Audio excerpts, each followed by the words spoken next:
அருட்பெருஞ்சோதி அருட்பெருஞ்சோதி தனிப்பெரும் கருணை அருட்பெருஞ்சோதி. எல்லா உயிர்களும் இன்புற்று வாழ்க, வள்ளல் மலரடி வாழ்க வாழ்க, கொல்லா விரதம் குவளை எல்லாம் ஓங்குக, நல்லோர் நினைத்த நலம்பெறுக, நன்றி நினைத்த எல்லோரும் வாழ்க இசைந்து. உலக மக்களே, அறிவார்ந்த அன்பர்களே, ஆண்மநேய ஒருமைப்பாடுடைய அன்பர்களே, வல்லற்பமான அருளிய திருவட்பாவிலிருந்து அருட்பெருஞ்சோதி ஆண்டவுடைய திருவிளையாடல்களை பார்த்து கொண்டிருக்கிறோம். இந்த பிரபஞ்சம் தோன்றிய காலத்திலிருந்தே அருட்பெருஞ்சோதி ஆண்டவர் உலகங்களை படைத்து, அந்த உலகங்களை ஆளக்கூடிய தலைவர்களை படைத்து, அந்த தலைவர்களுக்கு ஏற்ற தொழில்களை கொடுத்து இந்த பிரபஞ்சத்தை இயக்க வைத்தார்கள். அப்படி படைத்த பதத்தலைவர்கள் தான் பிரம்மன், திருமால், ருத்திரன், மகேஸ்வரன், சதாசிவம். இவர்களுக்கு அந்தந்த காலத்துக்கு ஏற்றபடி அருளை கொடுத்து இந்த பிரபஞ்சத்தை இயக்க வேண்டும் என்று கட்டளையிட்ட அருட்பெருஞ்சோதி ஆண்டவர் இந்த மும்மூர்த்திகளுக்கும், அதாவது பிரம்மன், திருமால், ருத்திரன் ஆகிய 3 பேருக்கும் தத்துவங்களை பிரித்து கொடுத்து, தத்துவங்களை மகேஸ்வரனுக்கும் சதாசிவத்திற்கும் பிரித்து கொடுத்து இந்த பிரபஞ்சத்தை இயக்க வைத்தார்கள். தத்துவங்கள் என்பது 36 தத்துவங்கள். இந்த 36 தத்துவங்களுடைய உட்கருவிகள் 60 தத்துவிகள் என்று கூறுவார் நமது பிள்ளை பெருமானவர்கள். தத்துவங்கள் என்பது ஆன்ம தத்துவம் 24, வித்யா தத்துவம் 7, சிவ தத்துவம் 5. இந்த 24 தத்துவங்களை பிரம்ம தத்துவம் என்று கூறுவார் நமது பிள்ளை பெருமானவர்கள். போதங்கள் 5, பொறிகள் 5, புலன்கள் 5, கண்மேந்திரங்கள் 5, அந்த கரணங்கள் 4. போதங்கள் என்பது உங்களுக்கு தெரியும், நிலம், நீர், நெருப்பு, காற்று, ஆகாயம்.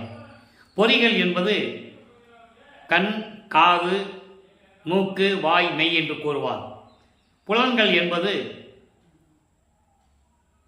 ஒளி, சுவை, உணர்வு, மனம் என்று கூறுவார். கண்மேந்திரங்கள் என்பது கை, கால், அபானம், குறி, வாக்கு என்று கூறுவார்கள். அந்த கரணங்கள் என்பது மனம், சித்தம், புத்தி, அகங்காரம். இந்த 24 தத்துவங்களை உடையவன் பிரம்மன். வித்யா தத்துவம் என்பது திருமாலுக்கு உரியது. 7 தத்துவங்கள்: காலம், நியதி, கலை, வித்தை, அராகம், புருடன், மாயை என்று 7 தத்துவங்கள். சிவ தத்துவம் 5: பிந்து, நாதம், ஈஸ்வரம், சுத்த வித்தை, சதாக்கியம். இப்படி தத்துவங்களை பிரித்து கொடுத்து இந்த பிரபஞ்சத்தை இயக்க வைத்தார்கள் அருட்பெருஞ்சோதி ஆண்டவர். சமயங்களும் மதங்களும் மார்க்கங்களும் தோன்றக்கூடாது, உலக மக்களெல்லாம் ஒற்றுமையாக வாழ வேண்டும் என்ற நிலையில் இருக்கும்போது தோன்றிய 4 யுகங்களிலுமே, கிரேத யுகம், திரேத யுகம், துவார யுகம், கலியுகம், 4 யுகங்களிலுமே இந்த சமயங்களும் மார்க்கங்களும் மதங்களும் தோன்றிவிட்டன. ஒவ்வொரு யுகத்துக்கும் ஆயுள் காலம் உண்டு. அதே போல அந்த யுகங்களிலே தோன்றிய சமயங்களுக்கும் மதங்களுக்கும் மார்க்கங்களுக்கும் ஆயுள் காலம் உண்டு.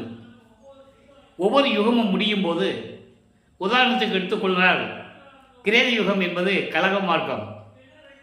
அந்த கலக மார்க்கம் அந்த யுகம் முடியும் போது அந்த மார்க்கமும் முடிந்துவிடும். கிரேத யுகத்திலே தான் திருமாலுக்கு 6 அவதாரங்கள். ஏன்னா இதெல்லாம் சொல்லி தான் ஆகணும்.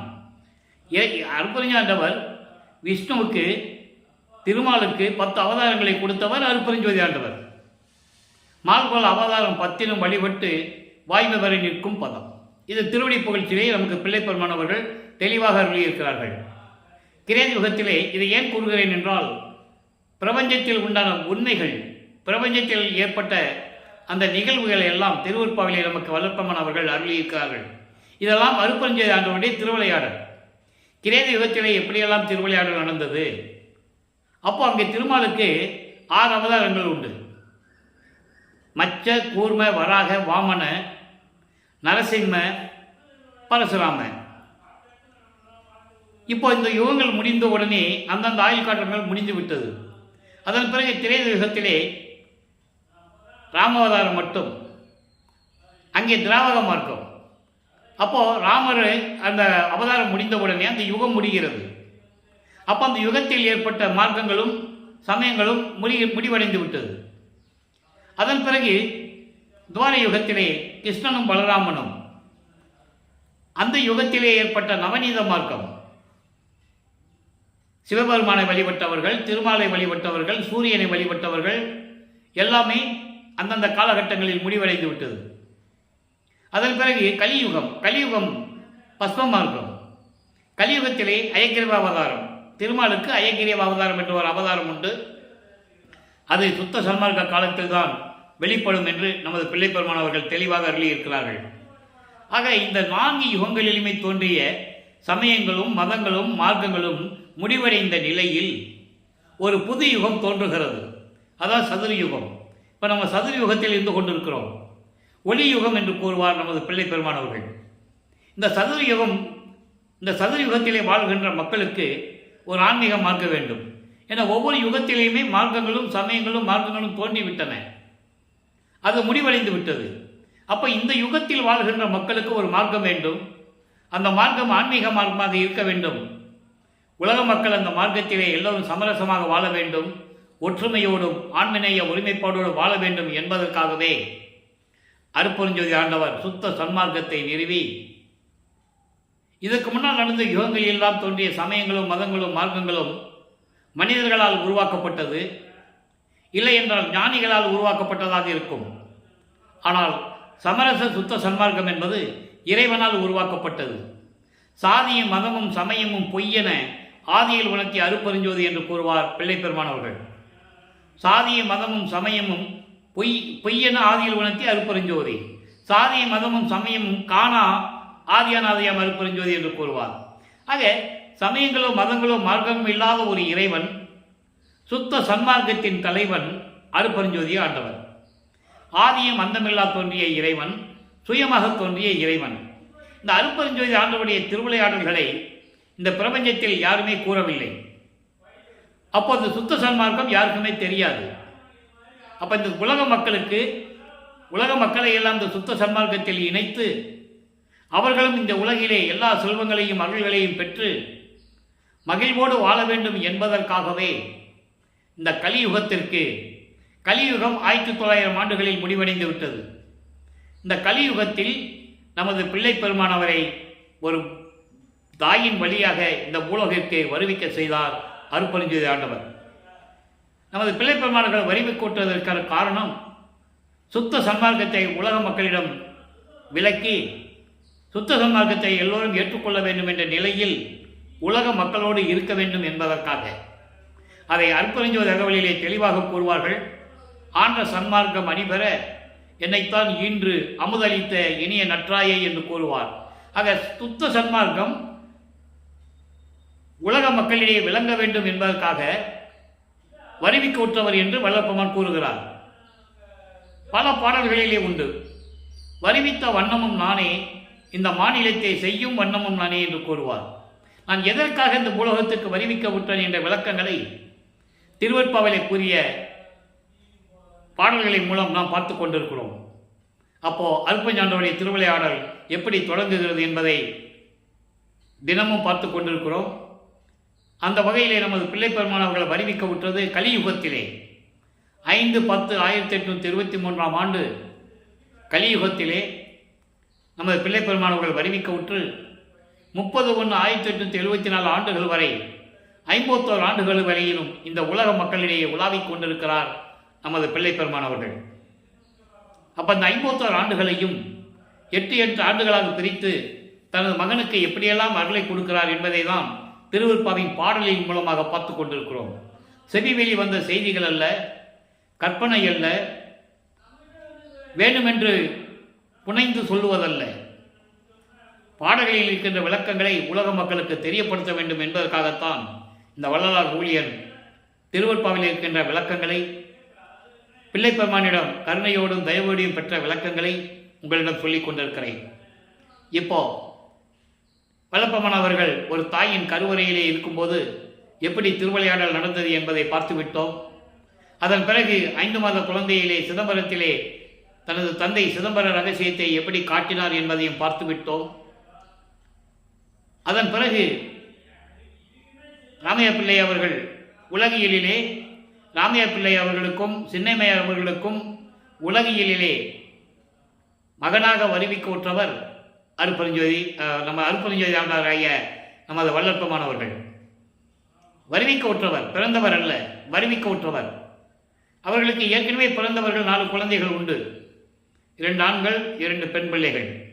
இவர் 5ஆவதாக இறைவனால் வருவிக்க உற்றவர். இறைவனுக்கு ஒரு காரியம் நடக்க வேண்டும் என்றால், இந்த பூலோகத்திலே ஒரு மகனை வைத்து திருவிளையாடல் செய்ய வேண்டும் என்றால், இறைவன் நினைத்தால் எப்படி வேணாலும் தனது மகனை வருவிக்க செய்யலாம் என்பதை திருவருட்பா பாடலின் மூலமாக நாம் பார்த்து கொண்டிருக்கிறோம். அப்போ அந்த கருவறையிலே இருக்கும்போது, அந்த தாயின் கருவறையில் இருக்கும்போது, கருவறை இருட்டாக இருக்கிறது என்று கூறும்போது, அங்கே கருவறையிலே தனது தந்தை மகனுக்கு ஒளி காட்டியதையும், பசி என்று கூறும்போது அங்கே அருளமுதம் ஊட்டியதையும், உடம்பு புழுக்கமாக இருக்கிறது என்று கூறும்போது தென்றல் காற்று வீசியதையும் அந்த திருவிளையாடல்கள் எல்லாம் பார்த்து விட்டோம். அதன் பிறகு 10 மாதங்கள் அந்த தாயின் கருவறையில் இருந்து இந்த மண்ணுலகத்தை தொடும்போது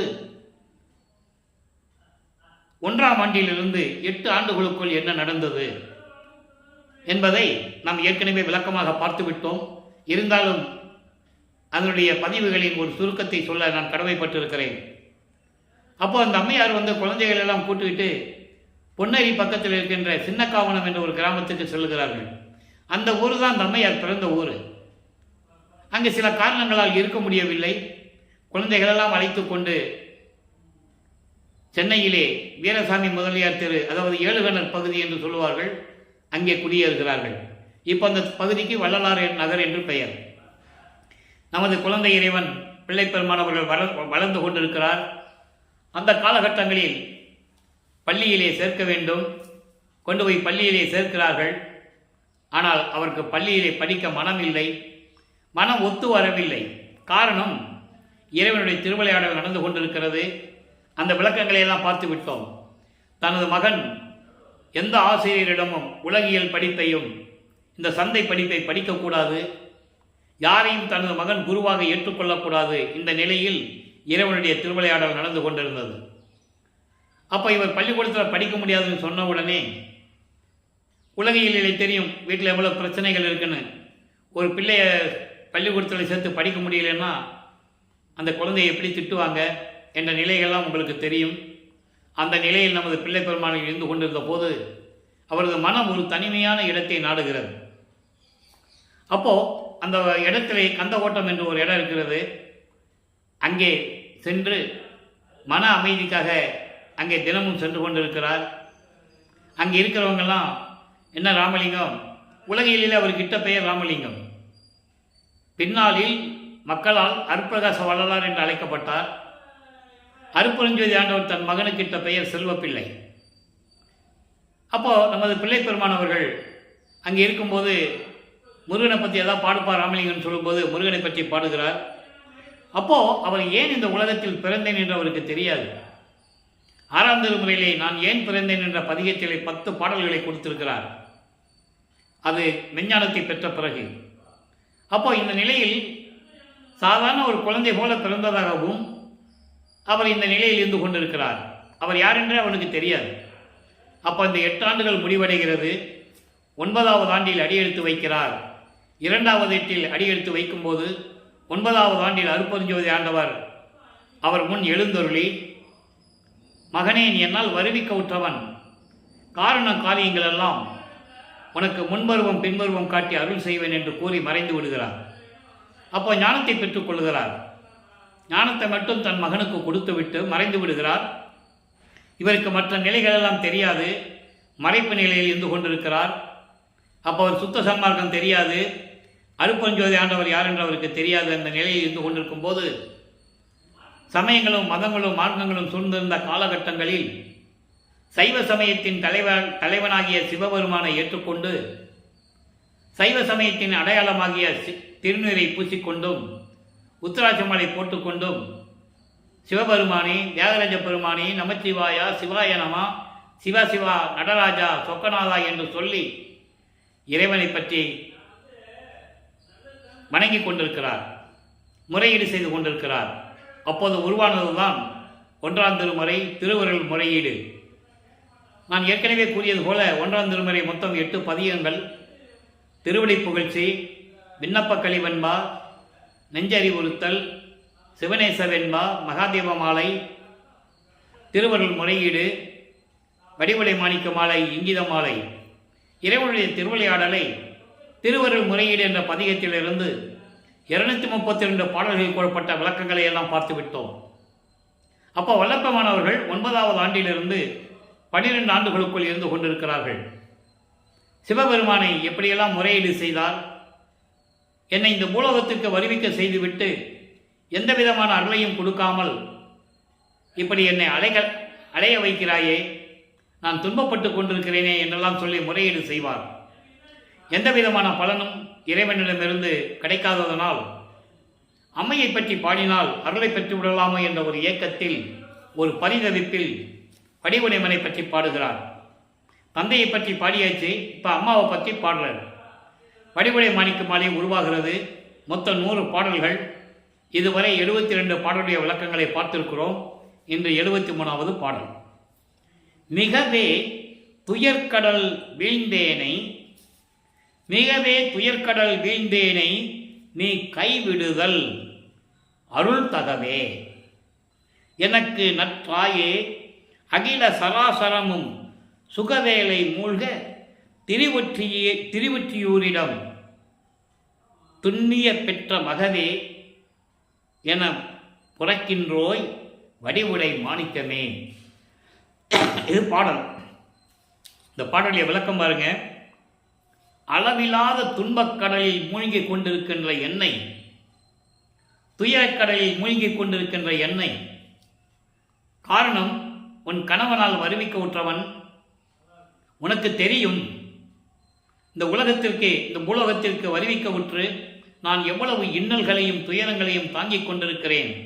அப்படி துயர்கடலில் வீழ்ந்த என்னை நீ கைவிடுதல் உன் அருளுக்கு அழகா?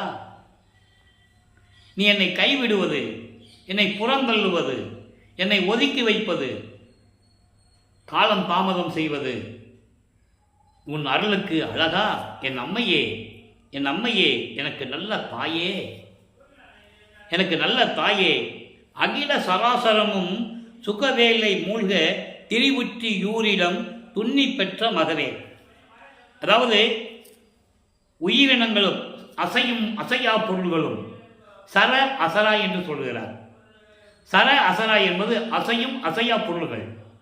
இந்த அசையும் அசையா பொருள்களும் உயிரினங்களும் அழிவில்லாமல் வாழ வேண்டி திருவொற்றியூரிலே எழுந்தருகின்ற என் தந்தையிடம் இடத்தில் அமர்ந்திருக்கின்ற என் அம்மையே, தெளிவாக சொல்றேன்.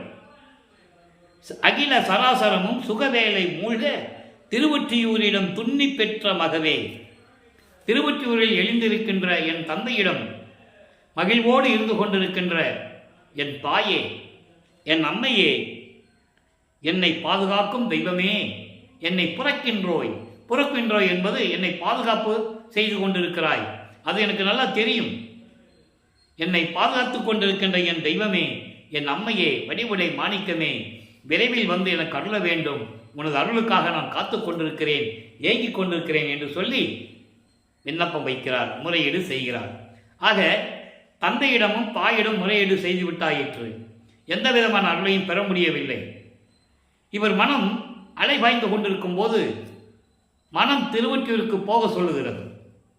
மனம் போக சொல்லுகிறது என்று சொல்வதை விட அருட்பெருஞ்சோதி ஆண்டவர் மனதை தூண்டி விடுகிறார். தனது மகனை திருவொற்றியூருக்கு அழைத்து செல் என்று மனதிடம் தூண்டி விடுகிறார்.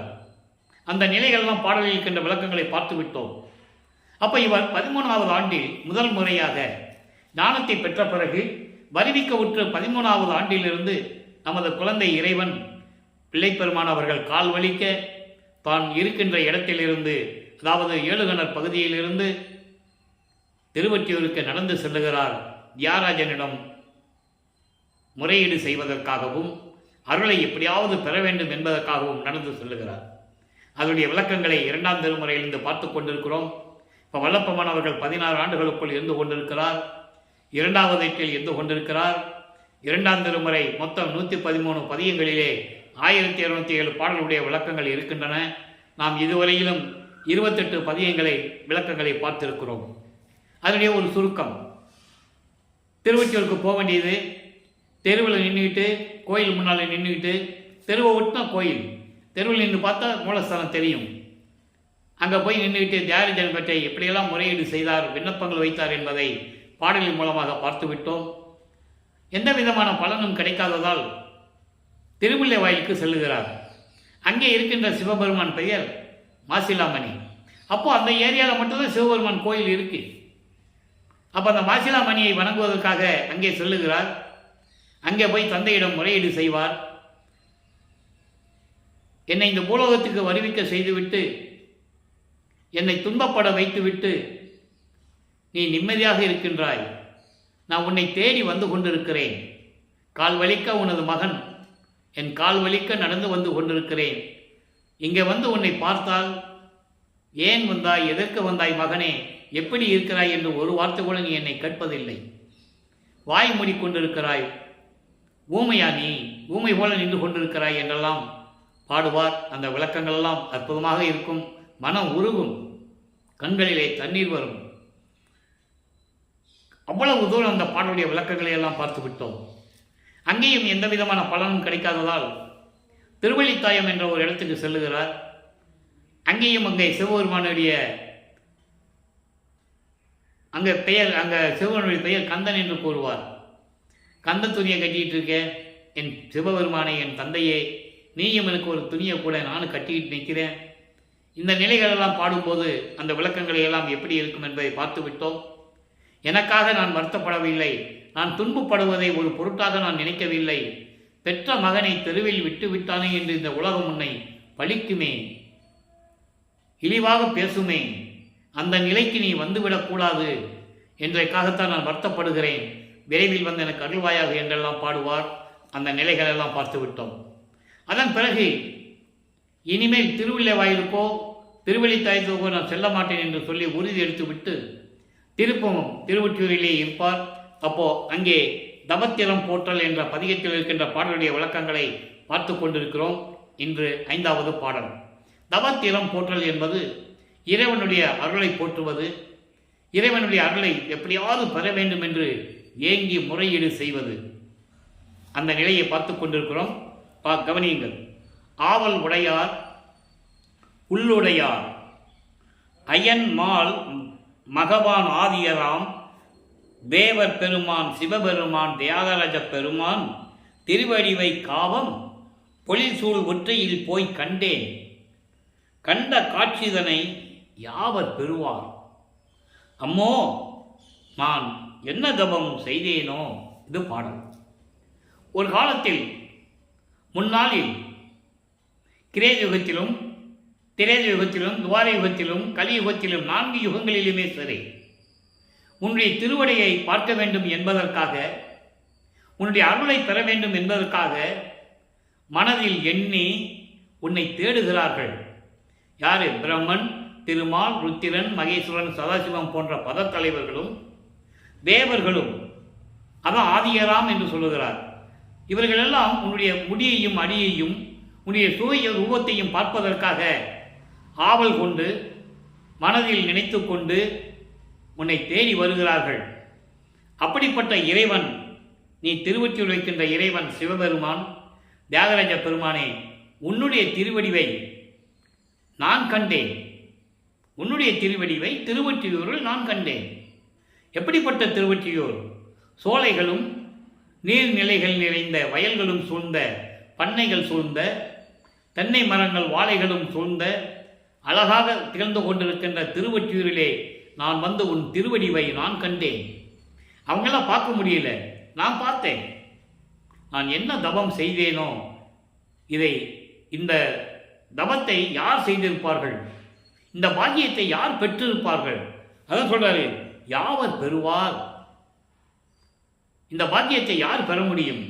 அப்படிப்பட்ட நிலையை நான் அடைந்திருக்கிறேன் என் தந்தையே, இருந்தாலும் என்னை ஏற்றுக்கொண்டு நீ அருள வேண்டாமா என்று கூறுகிறார். இந்த பிரம்மனும் திருமாலும் அடியுமுடியை பார்க்கவில்லை என்பதை பாடல்களோடு சில உதாரணங்களை சொல்ல நான் கடமைப்பட்டிருக்கிறேன். ஏற்கனவே நான் கூறியதுதான். இருந்தாலும் இந்த பாடலில் இன்று அந்த நிலை வரும்போது, அந்த நிகழ்ச்சியை பிள்ளைப்பெருமார்கள் சொல்லும்போது அந்த விளக்கத்தை சொல்ல வேண்டிய கடமை இருக்கிறது. எப்படி என்றால், நான்முகத்தோனும் திரு நெடுமாலும் மெஞ்ஞானம் என்னும் வான்முக கண் கொண்டு காணாமல் தன் உருமாறியும் தேன்முக கொன்றை முடியும் செந்தாமரை சேவடியும் இன்னும் காண்கிலர் ஊன்முக கண்கொண்டு காணாமல் நின்றார் என்று கூறுவார். பிரம்மனும் திருமாலும் இறைவனுடைய பிரம்மன் முடியையும் திருமால் அடியையும் பார்க்க சென்று பார்க்க முடியவில்லை. அதனால் உருமாறுகிறார்கள். பிரம்மன் அன்னப்பறவையாகவும் திருமால் பன்றியாகவும் உருமாறுகிறார்கள். அன்னப்பறவை எடுத்தவன் மேலே பறந்து சென்று கொண்டிருக்கிறான் முடியை பார்ப்பதற்கு. திருமால் அடியை பார்ப்பதற்கு பன்றி உருவம் எடுத்து மண்ணை இடர்ந்து கொண்டு மண்ணை பெயர்ந்து கொண்டு பாதாள உலகத்துக்கு சென்று கொண்டிருக்கிறான். அப்படியும் பார்க்கவில்லை. தேன்முக கொன்றை முடியும் கொன்றை மலர்களால் சூரிய உணர்ந்த முடியையும் திருவடியையும் பார்க்க முடியாமல் கண்ணீரில் நீர் வழிந்து நின்று கொண்டிருக்கிறார்கள். நெடுமாலும் பன்றி என நெடுநாள் நேடியும் கண்டறியாத நீடிய பூம்பாதங்கள் என்று கூறுவார். நிறைய பாடல்கள் உண்டு. பூத்திடும் அவனும் காத்திடும் அவனும் புல் விளக்கோடு உருக்கோடு நேடி புல் விலங்கு உருக்கோடு நேடி ஏத்திடும் முடியும் கூத்திடும் அடியும் இன்னும் காண்கிறர் என்று கூறுவார். பூத்திடும் அவனா பிரம்மன், காத்திடும் அவனா திருமால். இவங்க ரெண்டு பேரும் உருமாறுகிறார்கள். புல் என்பது அன்னப்பறவை, விலங்கு பன்றி உருவெடுத்து செல்கிறார்கள். அப்பையும் பார்க்க முடியலன்னு சொல்றாரு. அந்த வரியை தான் இங்க சொல்றாரு. ஆவல் உடையார் உள்ளுடையார், இறைவனை பார்க்க வேண்டும் என்ற ஆவலோடு இருந்து கொண்டும் மனதில் இணைத்து கொண்டும் அப்படி உன்னை தேடி சென்று கூட அவங்களால் கண்டுபிடிக்க முடியவில்லை உன்னுடைய வடிவை. அந்த திருவடிவை வயல்களும் சோலைகளும் நிறைந்த பண்ணைகள் சூழ்ந்த திருவொற்றியூரில் நான் வந்து கண்டேன். இந்த பாக்கியம் யார் பெறுவார்கள்? அம்மா, நான் என்ன தவம் செய்தேனோ, ஐயோ இறைவா, நான் என்ன தவம் செய்தோனோ என்று எனக்கு தெரியவில்லையே என்று கூறுகிறார். ஆக பிள்ளைப்பன் அவர்கள் 9வது ஆண்டிலிருந்து 16 ஆண்டுகளுக்குள் இப்படிதான் இறைவனை முறையீடு செய்து கொண்டும் இறைவனை வணங்கியும் விண்ணப்பங்கள் வைத்தும் இருந்து கொண்டிருக்கிறார். எந்த விதமான அருளையும் பெற முடியவில்லை. இப்போ 3வது எட்டில் அடியெடுத்து வைக்கிறார். 3ஆம் திருமுறை உருவாகிறது. மொத்தம் 19 பதிகங்களும் 235 பாடலுடைய விளக்கங்களை நாம் முழுமையாக பார்த்து விட்டோம். அதனுடைய ஒரு சுருக்கத்தை சொல்ல வேண்டிய கடமை இருக்கிறது. ஏன்னா இன்னைக்கு புதுசாக பார்க்குறவங்களுக்கு தெரியணும்ல. அப்போ திருவொற்றியூரிலே இருந்து கொண்டு சிவபெருமானை வழிபட்டும் எந்த விதமான பலனும் இல்லாததால் இப்போ நிலைகள் மாறுகிறது. காட்சியும் மாறுகிறது.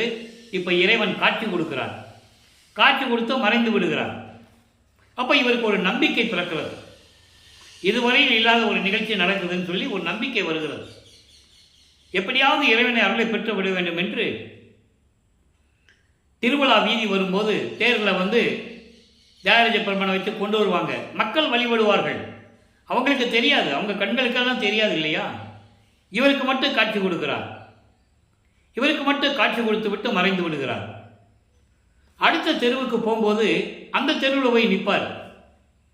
நமது பிள்ளைப்பெருமானவர்கள் அந்த தெருவில் போய் நிற்பார். ஏன்னா எப்படியாவது இறைவன் வந்து அருளை கொடுக்க மாட்டாருன்னு ஒரு ஏக்கம் இருக்கும்ல, ஒரு எதிர்பார்ப்பு இருக்கும். அங்கேயும் அதே மாதிரி காட்சி கொடுப்பார், மறைந்து விடுவார். அப்படி எல்லா ரத வீதிகளிலேயும் தேரோடும் வீதிகளிலேயும் இறைவன் திருவிழா வீதி வரும்போது இப்படியெல்லாம் நகர்ந்து கொண்டிருக்கிறது.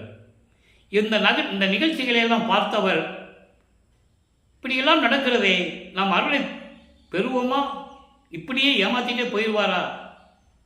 ஏன்னா இவர் பூலோகத்துக்கு வருவதற்கு முன்னாலேயே ஒரு வரி அங்கு சொல்லுவார். உன்னை எப்படி நம்புறது, எப்போ வந்து நீ அருளை கொடுப்பேன்னு சொல்லும்போது அவர் சொல்லுவார், நான் கண்டிப்பாக செய்வேன்னு சொல்லுவார். அதை நம்பி தான் பூலோகத்துக்கு வந்தவர். இப்போ அந்த மறைப்பு நிலையெல்லாம் இவருக்கு இருக்கும், தெரியாது. இதற்கு முன்னால் அருப்பஞ்சாண்டவர்கள் எப்படியெல்லாம் உரையாடினார்கள் என்பது இப்போ தெரியாது. சுத்த சன்மார்க்கத்தை பெற்ற பிறகு 6ஆம் திருமுறையில் சொல்லுவார். அந்த விளக்கங்களையெல்லாம் நம்ம பார்த்துக்கிட்டு இருக்கோம். இப்போ தெரியாது அவருக்கு. அப்போ ஏமாத்திடுவாரோ என்ற ஒரு நிலையில் இருக்கும்போது தனது மனநிலையை, மனதில் இருக்கின்ற அந்த பரிதவிப்பை, அந்த ஏக்கத்தை, ஒரு எதிர்பார்ப்பை நாரையிடம் சொல்லி தூது அனுப்புவார். நாரையே, நான் சென்று பார்த்து சிவபெருமான் எந்த அருளை தியாகராஜ பெருமான் கொடுக்கவில்லை, நீ போய் தியாகராஜ பெருமானிடம் போய் சொல்லு. என்னால் தூங்க முடியவில்லை, சாப்பிட முடியவில்லை, சரியாக தேகத்தை பராமரிக்க முடியவில்லை, கூந்தலை முடியவில்லை, கூந்தலிலே பூ சூடவில்லை என்றெல்லாம் கூறுவார். அப்போ அவரை ஒரு தலைவியாகவும் இறைவனை தலைவனாக வர்ணனை செய்து நாரையிடம் சொல்லி அனுப்புவார். தன்னை ஒரு பெண்ணாக உருவகப்படுத்துவார். காரணம், காதலை சொல்ல வேண்டும் என்றால் அங்கே ஒரு ஆணும் பெண்ணும் இருக்க வேண்டும். அந்த நிலையிலே அந்த பாடலை நமக்கு அருளியிருப்பார்கள். நாரையும் போகும், திரும்பி வராது. அதே மாதிரி கிளிகளையும் சொல்லி தூது அனுப்புவார், அதுவும் போகும், வராது. நாரையும் கிளியும் நாட்டரும் தூது என்ற பதியத்தில் இருக்கின்ற 10 பாடலுடைய விளக்கங்களை நாம் தெளிவாக பார்த்து விட்டோம். அதன் பிறகு உலகியலிலே நடப்பது போல மனசு சரியில்லை, குடும்பத்தில் நல்ல காரியம் செய்யணும், பிள்ளைகளுக்கு ஏதாவது நல்லது செய்யணும் அப்படின்னா குறி கேட்க போவாங்க.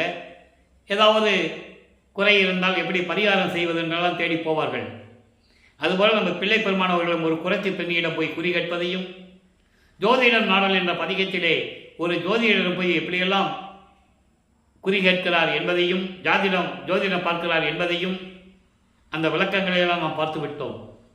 அதன் பிறகு 19வது பதிகத்திலே காதல் மாட்சியிலே எப்படி சிவபெருமான், அதாவது தியாகராஜ பெருமான் காட்சி கொடுத்து பக்கத்தில் வந்து செல்லமாக கன்னத்தை கிள்ளி உடம்பை தடவி விட்டு, அப்போ இவர் கண்ணை மூடி மெய்மறந்த நிலையில் இருப்பார். எப்படி கட்டி தழுவி நமக்கு அருளை கொடுப்பார் என்ற நிலையில் மெய்மறந்து இருக்கும்போது திரும்பி பார்க்காமல் தெருவழியாக எப்படியெல்லாம் ஓடினார் சிவபெருமான் என்பதையும், அவர் ஓட்டத்தை என்னால் பிடிக்க முடியவில்லை என்று வளர்ப்பமான் கூறியதையும் அந்த பாடலுடைய விளக்கங்களை எல்லாம் நாம் தெளிவாக பார்த்து விட்டோம். அவ்வளவு அற்புதமான விளக்கங்கள்லாம் பாடல்களில் இருந்தன. அதெல்லாம் பார்த்து நாம் கடந்து வந்து விட்டோம். அப்போது அங்கே இருக்கிறவங்க கேட்பாங்கல்ல, என்ன ராமலிங்கம் தெருவில் ஓடும்போது, அதுக்குன்னு தனியாக பதியங்கள் இருக்குது. இங்கே சொல்லப்பட வேண்டிய கருத்துக்கள் அத்தனையுமே பாடலில் இருக்கின்ற விளக்கங்கள் என்பதை நான் பதிவு செய்ய கடமைப்பட்டிருக்கிறேன். அப்போ அங்கே இருக்கிறவங்க கேட்பாங்கல்ல, என்னப்பா ராமலிங்கம் தெருவழியாக ஓடிட்டு இருக்க, என்ன விஷயம்னு கேட்கும்போது, சிவபெருமான் ஓடினாரை பிடிக்க முடியலன்னு சொல்லும்போது, கலியுகத்தில் இதெல்லாம் நடக்கிற காரியமா என்று கூறுவார்கள். அப்போ கலியுகம் நடந்துகிட்டு இருக்கு. கலியுகம் 1900 ஆண்டுகளில் தான் முடிவடையுது. கலியுகம் முடிந்த உடனே தான் உனக்கு முத்தி கிடைக்கும்னு சொல்லி கல்பட்டையாவுக்கு சொன்னவர் வல்லற்பமானவர்கள். அதனால அவர் 1902 சமாதியாகிறார். கலியுகம் முடிந்துதான். அது வரைக்கும் தர்மசாலையை நீ தான் நடத்தணும்னு சொல்கிறார். அந்த நிகழ்ச்சிகளெல்லாம் நம்ம பார்த்துக்கிட்டு இருக்கோம். அப்போது இவர் அந்த நிலையை சொல்லும்போது, அப்போ 1847 ஆண்டு கலியுகம் முடியல. வல்லப்பமானவர்களுக்கு 24வது ஆண்டு நடந்துகிட்டு இருக்கு. வருவிக்க விட்டுறது 1823 ஆண்டு. அப்போ அந்த கலியுகத்தில் இதெல்லாம் நடக்கிறது எப்படிப்பா நம்ப முடியல, நீ ரொம்ப பைத்தியமாயிட்ட, சிவபெருமான் மேலே பைத்தியமாயிட்ட, ரொம்ப அன்பாக இருக்கிறதுனால உனக்கு மூளையெல்லாம் குழம்பிடுச்சுன்னெலாம் சொல்லுவாங்க. அப்போ இவர் சொல்லுவார், அப்படியெல்லாம் இல்லைங்க, நீங்கள் என்ன சொன்னாலும் சரி, நான் இறைவன் மீது கொண்டுள்ள காதலை நான் கனவில் கூட மறக்க முடியாது என்றெல்லாம் சொல்லுவார். கனவிலும் ஒளியனுமே என்ற பதிகத்திலே எல்லா பாடல்களையும் விளக்கங்களை பார்த்து விட்டோம். இப்போ 4வது அடி எடுத்து வைக்கிறார். இப்போதான் முக்கியமான விளக்கங்கள்லாம் வரும். இப்போ சுத்த சன்மார்க்கம் இருக்குது அவருக்கு தெரியும். அற்பஞ்ச ஆண்டவர் தான் இறைவன் அவருக்கு தெரியும். அப்போ தன்னுடைய இவர் வருவிக்கப்பட்ட குடும்பத்தில் ஏற்பட்ட சொந்தங்களில் பிறந்த தனக்கோடி அம்மையாருக்கு இவர் தாலி கட்டணும், மனைவியை ஏற்றுக்கணும், இல்லற வாழ்க்கையிலே வாழ வேண்டிய அவசியம் இல்லை. அதற்கான விளக்கங்களை எல்லாம் பாடல்களில் இருந்ததை நாம் ஏற்கனவே கூறிவிட்டோம். இது இறைவனுடைய திருவிளையாடல். எப்படி புராணங்களிலே எவ்வளவோ திருவிளையாடல்கள் நடந்ததோ, நான் திருவருட்பாவை பற்றி பேசும்போது மற்ற நூல்களை பற்றி பேசுவதில்லை. இருந்தாலும் சில இடங்களில் சில எடுத்துக்காட்டுகளை சொன்னால் மக்களுக்கு விளங்கும் என்ற ஒரு நோக்கத்திற்காக தான் சில விளக்கங்களை நான் கூறுவதுண்டு. ஒரு காலத்தில் சிவபெருமானுடைய கோபத்திற்கு ஆளாகி பார்வதியை சாபமிடுகிறார். நீ பூலோகத்தில் போய் ஒரு மீனவனுடைய குடும்பத்திலே மீனவ பெண்ணாக பிறப்பாய் என்று சாபமிடுகிறார். அதே போன்று பார்வதி இங்கே ஒரு மீனவர் குடும்பத்திலே மீனவ பெண்ணாக பிறக்கிறார். காலங்கள் நெருங்குகிறது. காலம் வரும்போது இவர் ஒரு மீனவர் வேடத்திலே வந்து பார்வதியை ஆட்கொள்ளுகிறார். அந்த பிறவியில் நடந்ததை விளக்கி சொல்லி, நீ மீனவ பெண் அல்ல, நீ எனது மனைவி பார்வதி என்று சொல்லி ஆட்கொள்ளுகிறார். அப்போ அதோடு அந்த பெண்ணுக்கு சாபம் நீங்குகிறது.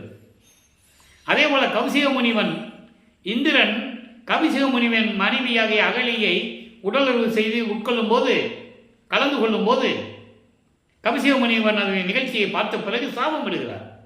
இந்திரனுக்கு சாபம் உண்டு, உடம்பெல்லாம் உனக்கு பெண் குறியாக வரும் என்று சொல்லி சாபம் விடுகிறார். அகலிக்கும் சாபம் உண்டு. அப்போ என்ன விமோசனம் என்று கேட்கும்போது அகலியை பார்த்து சொல்லுவார்,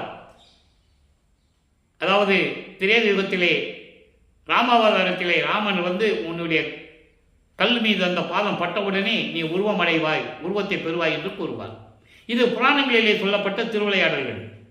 அதே போல திருவெட்பாவில் இருக்கின்ற திருவிளையாடல்கள் தான் இப்போ நம்ம பேசிக்கிட்டு இருக்கோம், பார்த்துக்கிட்டு இருக்கோம் திருவெட்பாவின் பாடல்களின் மூலமாக. அப்போ அந்த திருவிளையாடல் நடந்தது தான் இங்கே பெண்ணாக பிறந்தது தனகோடி அம்மையார். இவர் தான் தாலி கட்டணும்.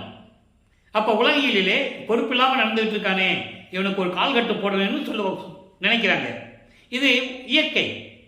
உலகிலே ஒரு பையன், ஒரு வாலிப பையன் குடும்பத்தை கவனிக்காமல் மாட்டுக்கு திரிஞ்சிட்டு இருந்தால் அப்படி தான் சொல்லுவாங்க.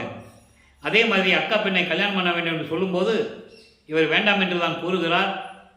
ஏனென்றால் தன் தந்தை சொல்ல வேண்டும், அருட்பெருஞ்சோதி ஆண்டவர் சொல்லணும். அப்போ இவர் திருவொற்றியூருக்கு போகும்போதெல்லாம் கடைசி கட்டத்தில் அந்த சாமியார் அங்கே இருக்கிறது இவங்களுக்கு தெரியும், மற்றவங்களுக்கு சாமியார் தெரியும், இவருக்கு அருட்பெருஞ்சோதி ஆண்டவரும் தெரியும். அவர் பேர் ராமலிங்கம் தான் கூப்பிட்டுட்டு இருப்பாங்க அந்த காலகட்டத்தில் அங்கே. அப்போ அவர் கூறுகிறார் மகனிடம், மகனே அதெல்லாம் ஒன்றும் நினைக்காதே, தாலி கட்டு அப்படின்னு சொல்லிடுவார், திருமணம் பண்ணிக்கோன்னு சொல்லுவார். உடனே மகிழ்ச்சியுடன் சரி என்று ஒத்துது. ஏன்னா அது பாடலில் முதலேயே சொல்லுவார், அந்த பாடலை பார்த்துட்டோம். ஒரு மாது பெற்ற மகன் பொருட்டாக உகந்து முன்னம் ஒரு மாமனாகி வழக்கு உரைத்தாய், என் வழக்கு உரைத்ததற்கு இரு நிலத்து போல் வேடங்கட்டி இருத்தீங்களோ அப்படின்னு அந்த பாடலில் இருக்கும். என்கிட்ட சொன்னதுக்கு நீ என்ன சொன்ன, பூலோகத்துக்கும் விண்ணுலகத்துக்கும் நீ வேஷம் மட்டும் தான் போடணும், எந்த விஷயமும் வெளியே தெரியக்கூடாது. அப்பப்போ நான் சொல்லுவேன், நீ அதை பண்ணி நடந்து கொண்டா நீ சொன்ன அப்படின்னு சொல்லுவார். அதை வைத்து பார்க்கும்போது தந்தையினுடைய அனுமதியை பெற்று சரின்னு ஒத்துக்கிறார். அப்போது அந்த திருமண நிகழ்ச்சியிலே பிரம்மன், திருமால், ருத்திரன், மகேஸ்வரன் போன்ற தேவர்களும் முனிவர்களும் வாழ்த்துவதற்காக இருந்து கொண்டிருக்கிறார்கள். இதை சொல்லிதான் ஆக வேண்டும், தினமும் சொல்லணும். என வல்லப்பமனுடைய நிலையை 202 ஆண்டுகளாக மக்களிடம் அந்த உண்மையை, கல்யாணம் பண்ணன்னு சொன்னாங்க, மூட்டான்னு சொன்னார், அப்புறம் பண்ணிக்கிட்டாரு, அப்புறம் பண்ணிட்டு மனைவியை சென்னையில் விட்டுட்டு தனியாக விட்டுட்டு வந்துட்டாரு, இப்படி தான் சொன்னாங்க. இறைவனுடைய திருவிளையாடல் என்று சொல்ல வேண்டும். அப்படி சொன்னால் வல்லப்பமனுடைய அருள்நிலை உயர்ந்து இருந்திருக்கும். அப்போ மனைவியை கல்யாணம் பண்ணிட்டு வந்துட்டேன்னு சொன்னால் மக்கள் என்ன நினைப்பாங்க, கல்யாணம் பண்ணிட்டு பொண்டாட்டியை தெருவில் விட்டுட்டு வந்துட்டோம் சாமியார் போலுக்குது, அப்படிதானே சொல்லுவாங்க, அப்படிதானே இவங்க பேசுனாங்க. அப்போ அந்த நிலை மாற வேண்டும். அப்போ உலக மக்களுக்கு இது தெரிய வேண்டும். இது பாடலில் இருக்கின்ற உண்மை, உலக மக்களுக்காக தெரியப்படுத்தணும் அப்படிங்கிறதுக்காக தான் வல்லற்பமான் அவர்கள் பாடலிகளாக நமக்கு அருளி இருக்கிறார்கள். அப்போ அந்த நிலை மாறும்போது தாலி கட்டி முடிச்சாச்சு.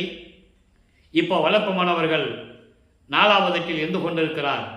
25வது ஆண்டிலிருந்து 32 ஆண்டுகளுக்குள் என்ன நடந்தது என்பதை ஏற்கனவே 4ஆம் திருமுறையில் இருந்து 8 பதியங்களில் இருந்தும் 197 பாடலுடைய விளக்கங்களை முழுமையாக பார்த்து விட்டோம். இப்போ நம்ம கடைசி கட்டத்தில் இருக்கிறோம், 6வது எட்டில் இருக்கிறோம். அப்போ இதுக்கு முன்னால் நடந்ததெல்லாம் ஒரு முன் கதையாக முன் சுருக்கமாக சொல்லணும்.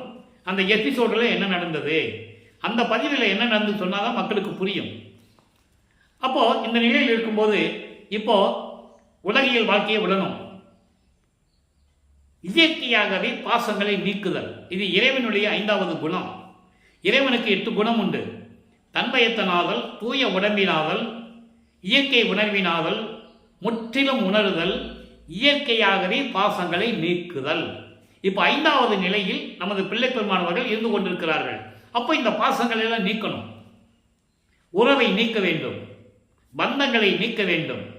உலகியலில் வருவிக்க விட்டதனால் ஏற்பட்ட பந்தங்கள், அவருக்கு யார் சொந்தம்?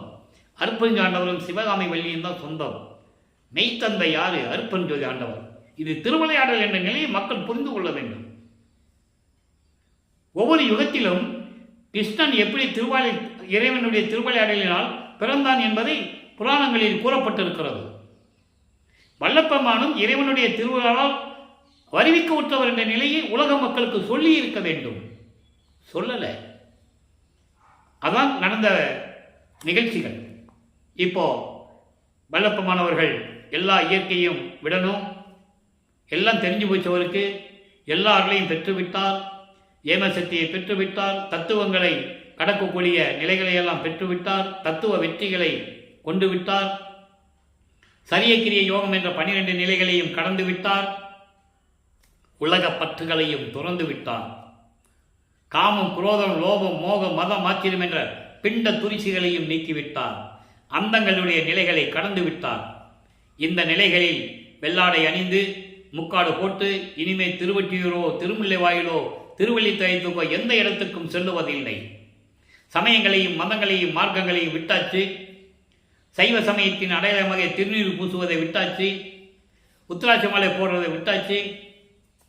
எல்லா நிலைகளையும் கடந்து அறையிலே உட்கார்ந்து கொண்டு கதவை பூட்டி தாப்பா போட்டார். தாப்பா போட்டாரா? இப்போ இறைவன் வந்துதான் ஆகணும். அருப்பஞ்சோதி ஆண்டவர் வருகிறார். விண்ணுலகத்திலே இருந்து பூலோகத்திற்கு சுத்த சிவஞான வெளியிலிருந்து இங்கே பூலோகத்திற்கு வரும்போது தன் மகனுக்கு அருளை கொடுக்க வேண்டும் என்பதற்காக தெருவழியாக கால்வலிக்க நடந்து வந்து தனது தந்தை கால்வலிக்க எப்படி நடந்து வந்தார் என்பதை அருட்பிரகாச மாலையிலே 100 பாடல்களிலே நாம் பார்த்தோம். அவ்வளவு அற்புதமாக இருக்கும். வந்து தன்னுடைய அருளால் கதவை திறந்து, அவர் வந்து தான் கதவை திறக்கிறாரு. இவர் எந்திரிச்ச இடத்துல, அதாவது உட்கார்ந்த இடத்துல எந்திரிக்கல, வரட்டன் விட்டார். பார்க்கலாம். அருட்பஞ்சாண்டவர் வருகிறார். கதவை திறந்த பூட்டிய கதவை தன் அருளால் திறக்க செய்து, கையை கட்டினா போதும், திறக்க போகுது இல்லையா? சினிமாவில் பார்த்துருப்பீங்கல்ல, வானத்திலிருந்து மலர் தூவுறது, பறந்து போகிறது, வானத்தில் சண்டை போடுறது எல்லாம் நீங்கள் சினிமாவில் பார்த்துருப்பீங்க. அதே நிலைகள் தான் இங்கேயும் திருவெற்பாவில் நடந்து கொண்டு இருக்கிறது.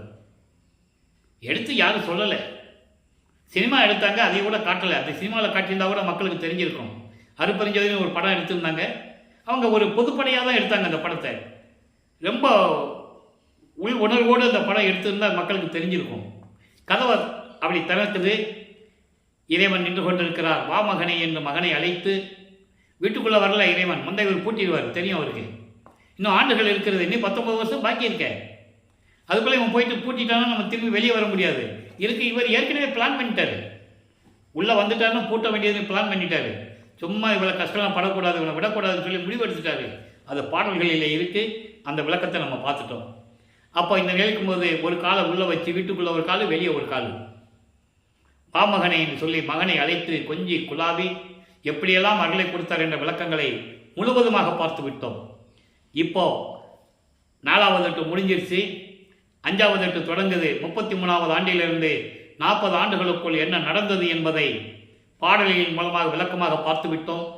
33வது ஆண்டில் சுத்த சன்மார்க்கத்தை தன் தந்தையிடந்து பெறுவதற்காகவும் சாகா கல்வியை கற்றுக்கொள்வதற்காகவும் தத்துவங்களை கடந்து, அந்தங்களை கடந்து, அண்டங்களை கடந்து, அண்டங்கள் என்பது கலாந்தம், யோகாந்தம், போதாந்தம், நாதாந்தம், வேதாந்தம், சித்தாந்தம், இப்படி அண்டங்களை எல்லாம் கடந்து, அந்த அந்தங்கள் எல்லாம் சமயங்களையும் மதங்களையும் மார்க்கங்களையும் சார்ந்து இருக்கும்போது அது வேறு அந்தங்கள். சுத்த சமாகத்துக்கு வந்த பிறகு சுத்த கலாந்தம், சுத்த வேதாந்தம், சுத்த போதாந்தம் என்று கூறுவார் வல்லப்பெருமானவர்கள். அப்போ அதெல்லாம் கடக்கணும். அந்த நிலைகளை எல்லாம் கடந்து அண்டங்களை கடக்கிறார். அதுக்கு இடையில இருக்கின்ற 5 பூதங்களை கடந்து இந்த நிலைகள்லாம் கடந்து போயிட்டு இருக்கிறார். அண்டங்களை கடந்த உடனே வெளிகளை கடக்க வேண்டும். பெருவெளி, அதாவது முதல்ல பரவெளி, பரம்பரவெளி, பராபரவெளி, பரசுகவெளி, பெருவெளி என்ற வெளிகளை எல்லாம் கடந்து சுத்த சிவஞான வெளியில் இருக்கின்ற சத்திய ஞான சபைக்கு பறந்து சென்று கொண்டிருக்கிறார் என்பதை நீங்கள் நன்றாக புரிந்து கொள்ளணும். ஏன்னா உலகியலில் சொல்லப்பட்டது வேறு, செவியில் வந்த செய்திகள். அவர் இல்லைன்னா சொல்லுவாங்க, ராமலிங்கம் எங்கப்பான்னு கேட்டால் அவர் எங்கே போனாலும் தெரியலப்பா, எந்த ஊரில் சுற்றிட்டு இருக்காருன்னு தெரியாத, எந்த ஊரில் இருக்காருன்னு தெரியாது, வந்தால் ஏற்றுக்கலாம், வந்தால் பார்த்துக்கலாம், அவ்வளோதான். அப்படி தான் பேசிக்கிட்டாங்க. மேடைகளையும் அப்படி தான் பேசினாங்க. நானே காதுபட எத்தனையோ நிகழ்ச்சிகளை கேட்டிருக்கிறேன், நீங்களும் கேட்டிருப்பீங்க. ஆனால் உண்மை அதல்ல. இவர் அங்கே தந்தையிடம் சுத்த சன்மார்க்கத்தை பெறுவதற்காக சுத்த சிவஞான வழிக்கு சென்று கொண்டிருக்கிறார். அங்கே தேவர்களும் பிரம்மனும் திருமாலும் மற்ற முனிவர்களும் ரிஷிகளும் எல்லாம் சுத்த அந்த சத்தியஞான சபை படிக்கு கீழே தான் நிற்கணும், உள்ளே போக முடியாது. கொலையும் புலையும் தவிர்த்தவர்கள் தான் உள்ளே போகணும். ஆமாம், உயிர்களை கொலை செய்தவர்கள், புலால் உண்டவர்கள் அப்படிலாம் இந்த சத்தியஞானக்குள்ளே போக முடியாது. அவங்க ஏற்கனவே போர் புரிந்தவர்கள் என்பதை திருவெட்பாவிலே பாடல் மூலமாக பார்த்து விட்டோம். போருக்கு உரியார் மாலயன் போகி மற்றும் புங்கவர்கள். போகி என்பவன் இந்திரன், பிரம்மனும் திருமாலும் இந்திரனும் மற்றும் தேவர்களும் போருக்கு உரியார். போர் செய்து கொண்டிருந்தவர்கள், உயிரை மாய்த்து கொண்டிருந்தவர்கள். பிரம்மனை அழகா சொல்லுவார், வர்ணமா கொலை பாதகன் என்று கூறுவார். விதவிதமாக கொலை செஞ்சிருக்காராம் பிரம்மன், கொலை குற்றவாளி என்று கூறுவார். திருவெட்பாவிலே உண்டு. இதை ஏன் கூறினார் என்பதை நாம் புரிந்து கொள்ள வேண்டும். அவருடைய நிலையை உலக மக்களுக்கு சொல்ல வேண்டும். ஒவ்வொரு யுகத்திலும் எப்படி இருந்தார்கள், எப்படி போரிட்டார்கள், எப்படி உயிர்களை மாய்த்தார்கள் என்பதை திருவெட்பாவிலே தெளிவாக நமக்கு அருளியிருக்கிறார்கள் வல்லப்பமானவர்கள். அந்த நிலை மாற வேண்டும் என்பதற்காகத்தான் இந்த பூலோகத்திற்கு அவர் வருவிக்க விட்டார். அப்ப இந்த நிலைகள் இருக்கும்போது தந்தை மகனை வரவேற்கிறார். மகனை, இந்த ஆடைகளை களைந்து விட்டு புனித நீராடி புத்தாடை அணிந்து அணிகலன்களை அணிந்து மங்கள கோலத்துடன் வருவாயாக, உனக்கு மணிமுடி சூட்ட வேண்டும். 2.5 நாளிகை தான் இருக்கிறது. 2.5 நாளிகை என்பது 1 மணி நேரம். 1 மணி நேரம், ஒரு நாளிகை என்பது 24 நிமிடங்கள். அப்போ இவரும் அதே தந்தையின் கட்டளையை ஏற்று வந்து அமர்கிறார். அங்கே போட்டிருந்த சிங்காசனத்திலே அமர்கிறார். மகனுக்கு மணிமடி சூட்டி பிரபஞ்சத்திற்கு பிரகடனப்படுத்துகிறார் அருட்பெருஞ்சோதி ஆண்டவர். இவன் என் மகன், நான் நிறுவிய சுத்த சன்மார்க்கத்தை என் மகனிடம் கொடுக்கிறேன். மகனே, சுத்த சன்மார்க்கத்தை பெற்றுக்கொள், இனிமே இது உன்மார்க்கம் என்று கூறுகிறார். அதை கொடுத்துவிட்டு சாகா கல்வியை கற்றுத் தருகிறேன் என்று சொல்லி சாகா கல்வியை கற்றுக் கொடுக்கிறார். இதை எல்லோரும் சத்தியஞான சபையினுடைய படியின் கீழ் நின்று தேவர்களும் பிரம்மனும் திருமாலும் மற்றவர்களும் பார்த்து கொண்டிருக்கிறார்கள் என்பதை பாடல்களில் சொல்லப்பட்ட விளக்கத்தை நாம் தெளிவாக பார்த்துவிட்டோம். நாகாதிபனும் நாராயணனும் நான்முகனும் நறுமுறும் எனவே எத்தனையோ இடத்தில் கூறுகிறார் சக கல்வியை பெற்றுக்கொண்டேன் என்று. ஆனால் யார் முன்னிலையில் பெற்றுக்கொண்டேன் என்பதை பாடலிலே கூறியதை மக்களுக்கு விளக்கி சொல்ல வேண்டும். பிரம்மனும் திருமாலும் ருத்திரனும் மற்றும் தேவர்களும் காத்து கொண்டிருக்க முகத்திலே கோபத்தை வைத்துக் கொண்டு பற்களை கடித்துக் கொண்டு நறுமுறும் என்று அந்த முகத்தில் அந்த பாவனன் தெரிகிறது. நறுமுறுமெனவே ஞான அமுதம் அளித்தாய், நானும் உண்டு துண்ணவே. எனக்கு ஞான அமுதத்தை கொடுத்தாய், சுத்த சன்மார்க்கத்தை கொடுத்தாய், நானும் அதை பெற்றுக்கொண்டு மகிழ்வோடு இருந்து கொண்டிருந்த நேரத்தில் சாகா கலையை பயிற்று தந்த தயவை சாற்றதுக்கரிது என்று கூறுகிறார். அதெல்லாம் சொல்ல முடியாது, எப்படி விவரித்து சொல்ல முடியும் என்று சொல்லி சாகா கல்வியை கற்றுக்கொண்டு பூலோகத்துக்கு திரும்பி வருகிறார் நமது பிள்ளை பெருமானவர்கள். வரும்போது நேரடியாக சிதம்பரத்திலே எழுந்தருள்கிறார்கள். அங்கே ஒரு திருவிளையாடல் நடக்கிறது. ஏன்னா கரும்புலிக்கு வந்து அமரணும். அப்போ அந்த கரும்புலி இருக்கிற வீட்டு ஓனர் அங்கே இருக்கிறாரு. வருவிக்க விட்டதனால் ஏற்பட்ட ஒரு சொந்தம் அவருடைய அண்ணனாகிய பரசுராம் அங்கே இருக்கிறாரு. அவங்க 2 பேர் பேசிக்கிட்டு இருக்கும்போது இவர் திடீர்னு அங்கே எழுந்தருளுகிறார். அப்படியே எழுந்தருளுகிறார். அவ்வளோதான். பார்த்த உடனே அவங்களுக்கு ஆச்சரியமா இருக்கும் இல்லையா? திடீர்னு தம்பி வந்து நிற்கிறானேன்னு சொல்லி, அவருக்கு தம்பி தானே, உலகியலில் தம்பி தானே அவருக்கு இறைவன் யாருக்கும் தெரியாதுல்ல. இறைவனுடைய மகன் என்று யாருக்கும் தெரியாது. அவர் இறைவனாகவே வருவிக்க விட்டார் என்று யாருக்கும் தெரியாது. இந்த நிலையில் இருக்கும்போது வெங்கட ரெட்டியார்ட்ட அறிமுகப்படுத்துகிறார். என் தம்பி தான், ஆன்மீகன் போனதுனால உலகியல் வாழ்க்கையில் இல்லாமல் இருந்துட்டான். அக்கா பொண்ணை கல்யாணம் பண்ணி கொடுத்தோம், வாழ முடியாதுட்டு வந்துட்டான். நீங்கள் கொண்டு உங்கள் வீட்டில் வச்சுக்கங்க. முடிஞ்சிச்சா? இது ஏற்கனவே நிர்ணயிக்கப்பட்டது. அருட்பெருஞ்சாண்டவரும் வல்லப்பமானவரும் ஏற்கனவே பேசியபடி நிர்ணயிக்கப்பட்டது. தந்தையும் மகனும் உரையாடியது. அப்போ கரும்புலியிலே வந்து அமர்கிறார்கள்.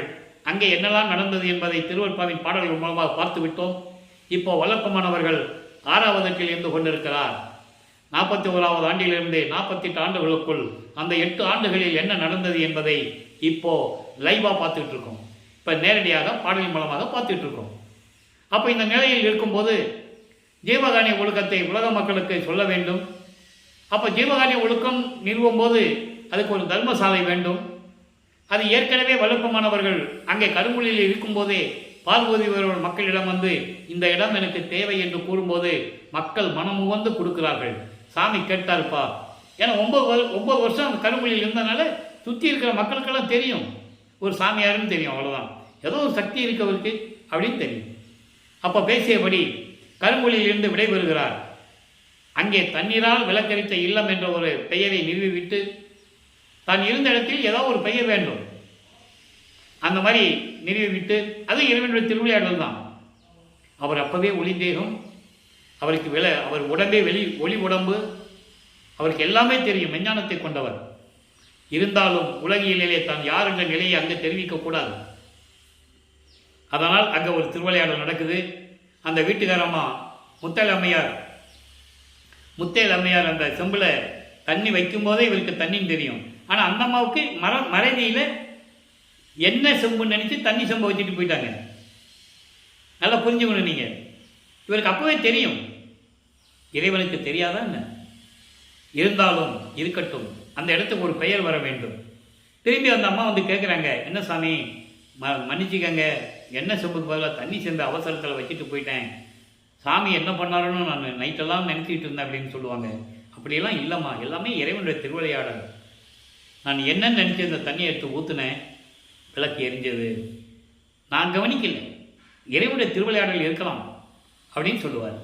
அப்போ அந்த நிலையில் அங்கேருந்து வரும்போது இங்கே தர்மசாலையிலே அன்றே அதே இடத்திலே தர்மசாலையை நிறுவி 1867 ஆண்டு 23/5/1867 தர்மசாலையை நிறுவி அன்றே அணிய அடுப்பை மூட்டி உணவை சமைத்து பசியோடு வருகின்றவர்களுக்கு பசியாற்றி கொண்டிருக்கிறார் நமது இறைவனாகிய அருட்பெருஞ்சோதி ஆண்டவராகிய வல்லற்பமானவர்கள். அவர் அருட்பெருஞ்சோதி ஆண்டவர் தான். அந்த விளக்கம் தான் உங்களுக்கு பின்னால் வரும். என்ன அந்த நிலையில் இருக்கும்போது இங்கே என்ன நடந்தது? தர்மசாலையிலே 1869 ஆண்டு நீதிமன்றத்திலே ஆறுமுக நாவலார் தொடுத்த வழக்கிலே அவர் வழக்கு போட்டார். அவங்களால் பொறுத்துக்க முடியல. சமயங்களையும் மதங்களையும் மார்க்கங்களையும் சார்ந்தவர்கள் பொறுத்துக்க முடியல. இவர் ஒன்றுமே இல்லைன்றாரு, பொய்ன்னு சொல்கிறாரு. அப்போ அவங்களால பொறுத்துக்க முடியுமா? கோர்ட்டில் கேஸ் போட்டாங்க, அவ்வளோதான். அதை திருவற்பா அல்ல மறுப்பா என்று அறிவிக்க வேண்டும். இலக்கணம் இலக்கியம் கற்காமல் இவர் பாடல்களை ஏற்றிக் கொண்டிருக்கிறார், இது தவறு, எங்களால் ஏற்றுக்கொள்ள முடியாது என்று வாதாடுகிறார் ஆறுமுக நாவலர். அப்போ பிரதிவாதி எங்கன்னு கேட்கும்போது எல்லாம் திரும்பி பார்க்குறாங்க, ஆள் இல்லை. அப்போ நீதிமன்ற ஊழியர் 3 தடவை கூப்பிடுவாங்க. இப்போவும் கோர்ட்டில் அந்த வழக்கம் உண்டு. பிரதிவாதியை பேரித்து கூப்பிடுவாங்க, 3 தடவை கூப்பிடுவாங்க. ராமலிங்க பிள்ளை சொல்லும்போது எழுந்தருகிறார். அப்பவே நீதிபதி எதிர்த்து நின்றுறாரு. ஏன்னா இதுவரைக்கும் அங்கே இல்லையே, ஆள் இல்லையே. அப்போ அவருக்கு உணர்வு தெரியுது, இவர் காட்சி கொடுக்கிறார். இந்த வகையிலே திருவற்பாவை மறுப்பா என்று அறிவிக்க முடியாது. நிறைய பேசலாம், நமக்கு நேரம் இல்லை, அதான் சுருக்கமாக சொல்கிறேன். நிறைய விளக்கங்கள் இருக்கு. அது மட்டும் பேசணும்னாலே 1 மாதம் பேசணும், ஒவ்வொரு நாளாக பேசணும். அவ்வளவு விளக்கங்கள் அங்கே இருக்கு. நம்ம சுருக்கமாக பேசிகிட்டு இருக்கோம். திருவற்பாவை மறுப்பா என்று அறிவிக்க முடியாது. திருவற்பா மக்களுக்கு ஏற்றது என்ற நீதியை பெற்றுக்கொண்டு வல்லப்பமானவர்கள் இங்கே தர்மசாலை வந்து அமர்கிறார்கள். அப்போ சங்கராச்சாரியார் வந்தது. சங்கராச்சாரியார் சமஸ்கிருதம் தான் தாய்மொழி என்று கூறியது. இருந்துட்டு போகட்டுமே, தமிழ் வேணால் தந்தை மொழியாக இருக்கட்டுமே என்று சொல்லி சில அற்புதங்களை எல்லாம் அந்த ஆதிசங்கருக்கு காட்டியது. அவர் வல்லப்பமானிடம் சரணடைந்தது. எல்லா நிகழ்ச்சிகளையும் நாம் பார்த்து விட்டோம். இப்போ உத்தரஞான சிதம்பரம் ஆலயிலே எப்படி இங்கே சுத்த சன்மார்க்கம் விளங்கப் போகிறது என்ற நிலையையும் சமாதி வற்புறுத்தலையும் இங்கே எப்படி இங்கே சத்தியஞான சபை வரப்போகிறது என்பதை சூட்சமமாக மறைமுகமாக எப்படி விளக்கி சொல்லுகிறார் என்ற நிலைகளை எல்லாம் பார்த்து விட்டோம். அதன் பிறகு அருட்பெருஞ்சோதி நடராஜபதி மாலை, சத்குருமணி மாலை விளக்கங்களை எல்லாம் பார்த்து விட்டோம். இப்போ லைவாக பார்த்துக்கிட்டு இருக்கோம். ஞானமருந்து என்ற பதிகத்திலே 117வது பாடல் 117வது பதிகம் 13வது பாடல். எளிமையான வரி, விளக்கம் நிறைய இருக்கு. என் இறையான மருந்து, மருந்து என்பது இறைவன் அருட்பெருஞ்சோதி ஆண்டவர். அதான் ஞான மருந்து, மெஞ்ஞானம் கொண்ட இறைவன். அப்போ என் இறையான மருந்து, என் இறைவன், என் ஆண்டவன் அருட்பெருஞ்சோதி ஆண்டவர் மகிழ்ந்து எனக்கு தன் பொன்மேனி ஈந்த மருந்து. மகிழ்ந்து எனக்கு தன் பொன்மேனி மகிழ்ந்து ஈந்த மருந்து. எனக்கு மகிழ்வோடு அன்போடு மகன் என்ற உரிமையோடு தன்னுடைய பொன் தேகத்தை எனக்கு கொடுத்த இறைவன். சுத்த தேகம், பொன் தேகம், பிரவண தேகம், ஞான தேகம், எல்லா நிலைகளும் உண்டு. பொன் தேகத்தை கொடுத்ததை கூறுகிறார். பொன் தேகம் ஈந்த மருந்து. அப்போ தெளிவாக மக்களுக்கு புரிஞ்சு போச்சு. இவர் தேகம் சுத்த தேகம், பொன் தேகம், தன் அறிவாகும் மருந்து, மெஞ்ஞானம் கொண்ட இறைவன். அப்படி மெஞ்ஞானம் கொண்ட இறைவன் அந்த மெஞ்ஞான அறிவை எனக்கு கொடுத்தான் அருட்பெருஞ்சோதி ஆண்டவர். என்னை தந்த மருந்து, அண்டர்லைன், என்னை தந்த மருந்து. இதுக்கெல்லாம் விளக்கம் எவ்வளோ சொல்லணும் தெரியுமா? நான் ரொம்ப ஆசைப்படுறேன், நிறைய விளக்கங்கள் சொல்லணும்னு ஆசைப்படுறேன், முடியல, நமக்கு நேரம் இல்லை. இதை சொல்றதுக்கே நமக்கு 1 மணி நேரம் ஆயிடுது கிட்டத்தட்ட. அப்போ தன்னை ஈந்த மருந்து சுத்த சன்மார்க்கத்தை உலக மக்களிடம் சொல்ல வேண்டும், உலக மக்களை எல்லாம் சுத்த சன்மார்க்கத்தில் இணைக்க வேண்டும் என்ற நோக்கத்திற்காக என்னை இந்த பூலோகத்திற்கு தந்த மருந்து, இந்த பூலோகத்திற்கு வருவிக்க செய்த என் இறைவன் அருட்பெருஞ்சோதி என்றன் சொந்த மருந்து, என்றன் சொந்த மருந்து, எனது தந்தை, எனது சொந்தமான தந்தை, மெய்த்தந்தை, மெய் உறவு, மெய்ப்பொருள் பல இடங்களிலே கூறுவார். மக்களுக்கு தெரியப்படுத்துகிறார், நான் இறைவனுடைய மகன் என்று தெரியப்படுத்துகிறார். உலகியலுக்காக எவ்வளவோ பெயர்கள் உண்டு, ஆனால் இவர் இறைவன் மகன் என்பதை தெளிவாக கூறுகிறார். இறுதியாக நிறைய விளக்கங்கள் அப்பப்போ நான் வரும்போது உங்களுக்கு நான் சொல்ல கடமைப்பட்டிருக்கிறேன். சந்தர்ப்பம் வரும்போது நிறைய விளக்கங்கள் தருகிறேன். இப்போ 147 பதிவு அனுபவ மாலை 73வது பாடம். தான் பெற்ற அனுபவங்களை, இறைவனிடம் தந்தையிடம் பெற்ற அனுபவங்களை உலக மக்களுக்கு மாலையாக கொடுக்கிறார். மாலை என்பது பாடல்களாக கொடுக்கிறார். தன்னை மனைவியாகவும் இறைவனை கணவனாகவும் வர்ணனை செய்து உள்ளத்தை தோழியாக உருவகப்படுத்தி தோழியிடம் சொல்லுவது போல உலக மக்களுக்கு சொல்லுகிறார். அதை தான் நம்ம பார்த்துட்டு இருக்கோம். முதல்ல தோழிகிட்ட என்ன சொல்றாருன்னு பார்ப்போம். இரவு அகத்தே கணவரோடு கலக்கின்றார் உலகர், இயலறியார் உயலறியார் மயல் ஒன்றே அறிவார். உலகத்தில் இருக்கின்ற பெண்கள் எல்லாம் இரவு நேரங்களில்தான் தங்கள் கணவர்களோடு கலப்பார்கள். அவர்களுக்கு எதையும் சிந்திக்க தெரியாது, எப்படி சந்தோஷமாக இருக்க வேண்டும் என்ற நிலை கூட அவங்களுக்கு தெரியாது. காரணம் காமத்தினுடைய உச்சக்கட்டம். மயல் ஒன்றே அறிவார். அந்த காம மயக்கம் ஒன்றுதான் உங்களுக்கு தெரியும். தெளிவாக பார்த்துக்கங்க. ஏன் இதை சொல்றாருன்னு நம்ம விளக்கம் சொல்லி ஆகணும் இல்லையா? ஏன் இதெல்லாம் சொல்றாரு அப்படின்னு சொல்லணும்ல. அப்போ இதை மட்டும் நீங்கள் மனசில் வச்சுக்கோங்க, விளக்கம் சொல்கிறேன். அப்போ இயலறியார் உயலறியார் மயல் ஒன்றே அறிவார். தன்னை ஒரு பெண்ணாக உருவகப்படுத்தியதனால் இந்த நிலையை கூறுகிறார்.